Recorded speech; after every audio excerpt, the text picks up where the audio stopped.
Disney World is a great vacation spot, but over the years it's become more and more fair to say that it's not really a cheap vacation spot. If you were to ask what a Disney trip today would cost, I would tell you to go just look it up on their website. That's what it's there for. But what about when it first opened? What did a Disney World vacation cost in 1971?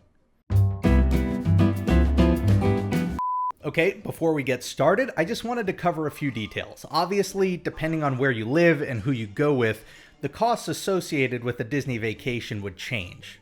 For this video, I'm assuming that the family in question is a family of 4, 2 parents and 2 kids, and that they live in New York City. Today, most people going from New York to Orlando would probably fly. It's cheap, it's safe, most importantly, it's fast. However, in the early 1970s, flying was still somewhat of a luxury.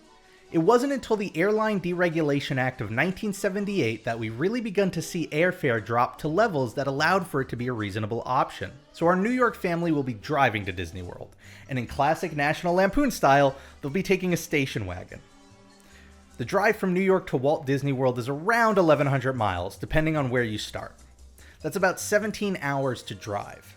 In 1971, the average station wagon got a whopping 12 miles to the gallon, and at that point the national average for a gallon of gas was 36 cents. With about 91 gallons needed, the cost of gas on the trip down would come out to $32.76.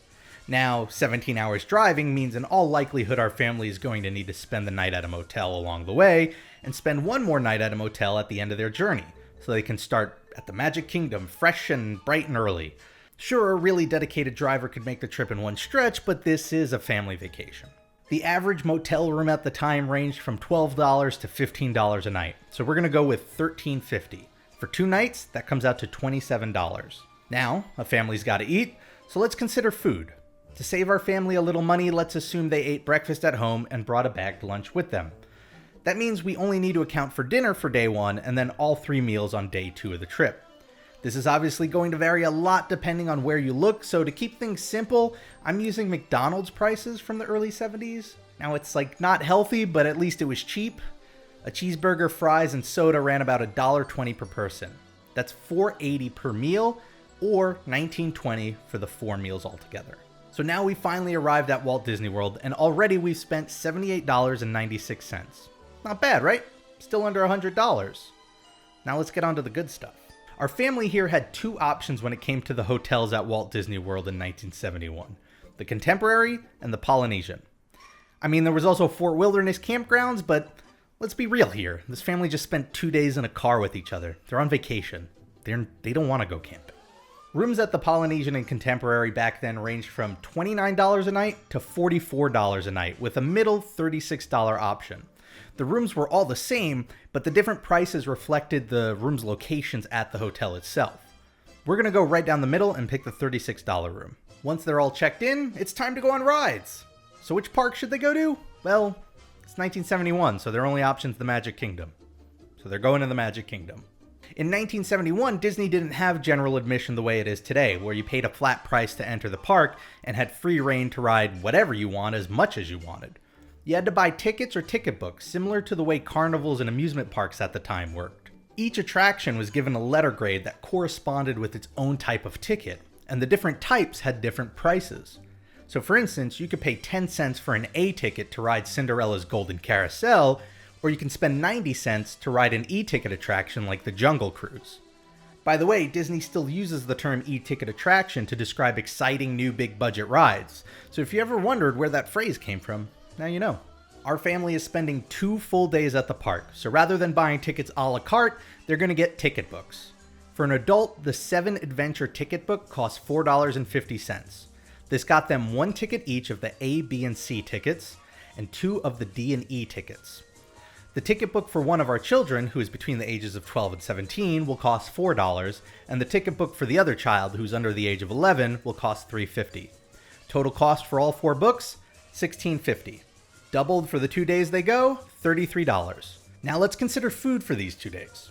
Using the Town Square Cafe prices on Main Street from 1971, the average entree was $1.75 and soda cost 25 cents, making the meal for one person an even $2. Each meal for a family of 4, $8.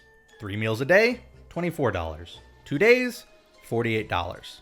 So they do Disney and they have a grand old time, but now the fun is over and it's time for them to head home. Similar to the trip down, they're going to spend a night at a motel before setting off for New York, and will spend 2 days on the road. No packed lunches this time, but they'll probably get home for dinner. So with the previous prices and 5 meals accounted for, that's so much McDonald's, the return leg will run them $83.76 total. All in all, the 6-day road trip vacation at Disney World for a family of 4 in 1971 will have cost $279.72. Now, in all fairness, a family like this would have likely done other things in Florida while they were down there.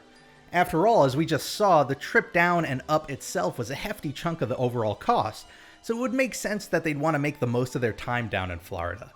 But we're just looking at Disney today. Now, what about inflation? Sure, a Disney trip for under $300 sounds awesome, but the value of a dollar has changed a lot over the years. Well, adjusted for inflation, that $279 would be $1,675.28. Not so cheap anymore.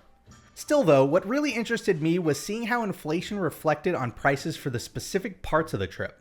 Take the Contemporary Resort for instance. Adjusted for inflation, the mid-tier room we booked at $36.71 would be $215. However, in actuality, that room at the same resort today costs about $450 a night. Similarly, ticket prices have changed a lot. Adjusted for inflation, the 2 days worth of ticket books for a family of 4 would cost $197. Today, 2 days of passes for the same family of 4 would cost $784. Food was surprisingly alright. With inflation, the 2 days worth of meals cost our family $287. Using the average quick service ballpark, the same number of meals today would cost them around $360. Still higher, but not 4 times higher. So, how does all of this compare to the same trip today? Well, the biggest catch with this question is that today airfare is much cheaper, and the advantages it offers by making the journey a few hours instead of a few days almost offsets the crazy price hikes over at Disney. For a family of 4 to fly down to Disney to spend the night at the Contemporary and 2 days at the parks before flying back would cost about $2,200. Compared to the 1971 cost adjusted for inflation, that's only about a $250 difference. Of course, with 3 more theme parks, 2 water parks, and a bunch of other stuff to do, our family would probably fly down for a longer trip, which means a longer hotel stay, more food, and ultimately, more money spent. Now, if only I could get a room at the Contemporary for $44. Now, if you're a fan of the Contemporary and Polynesian resorts and want to take a piece of them home with you, don't. You'll probably get in trouble because that's stealing. Instead, you can do the next best thing, which is check out Ye Olde Prop Shop, who sponsored this week's video. Ye Olde Prop Shop creates and sells theme park-inspired signs for your home based on Disney resorts and attractions. Some examples include the iconic Disneyland and Disney World Main Street plaques, Haunted Mansion welcome signs, and even Polynesian resort signs. If you've ever noticed the Contemporary plaque in the background of some of my videos, that's from Ye Olde Prop Shop. You can check out everything they have to offer at yeoldepropshop.net, or you can find the link in the description below.